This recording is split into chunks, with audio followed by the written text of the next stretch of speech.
Hello everyone, I hope you're well and having a good week. Today I'm going to go through the difference between an evening sitter and an overnight sitter. Also, just a reminder that all babysitter work is work that is conducted in a parent's home and not work where the children come to your home. Working as an evening sitter is one of the most common and popular types of sitter jobs. Evening bookings usually start from 6 o'clock in the evening and can run until the early hours of the morning. The majority of people wanting to become sitters who are already working as a sitter are competing for these types of jobs because people have the most availability during these hours. An evening sitter job is also very popular among students, as once the children are asleep, the evening is free to complete coursework. Evenings are also the most popular times when parents head out too, so there are always parents looking for an evening sitter.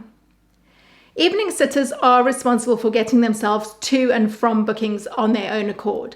Asking the parent for a lift after they've arrived home for their night is often frowned upon. If you can't get home from a booking on your own, then stay away from these bookings. An evening sitter also needs to be flexible to the end time of a booking. Parents are generally good at returning at the time they say they'll return, but it's best not to agree to meet a friend for a meal until the parents are actually at home. An overnight sitter stays over at a parent's home between the hours of 2 a.m. and 6 a.m. It is possible to be an evening sitter who transitions over to an overnight sitter from 2 a.m. It is also possible to be a daytime sitter or a before-school sitter who has worked the evening and then stays overnight. Overnight sitters need to be checked against a barred list of names included or issued by the UK government as part of the enhanced DBS check, as overnight stays are classed as regulated activities. These barred list checks can only be requested by parents. It is not a legal requirement, so a parent might not request this. Overnight sitters are sitters who are generally already known to a family. They have already worked for the family as a daytime sitter or as an after-school sitter, and the parent has already built some rapport with them. Overnight sitters usually have their own room in the house. They do not share a room with a child or sleep on a sofa. An overnight sitter is allowed to go to bed once the children have been put to bed. They are not required to stay awake for the entire night.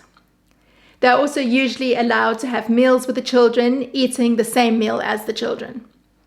Overnight sitters are not to be confused with maternity nurses. A maternity nurse is a skilled professional booked to support, care for, and teach new parents how to care for their newborn babies, while also allowing the parent to get some rest and recover from the birth of their baby.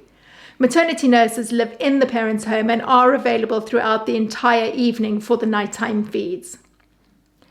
Overnight sitters earn a flat hourly rate while they are sleeping, and then which is between 2 a.m. and 6 a.m. And from 6 a.m., the standard daytime hourly rate usually kicks in. Thank you for watching this video. I hope it helped to explain the difference between an evening sitter and an overnight sitter, not to be confused with a maternity nurse. See you next time. Goodbye.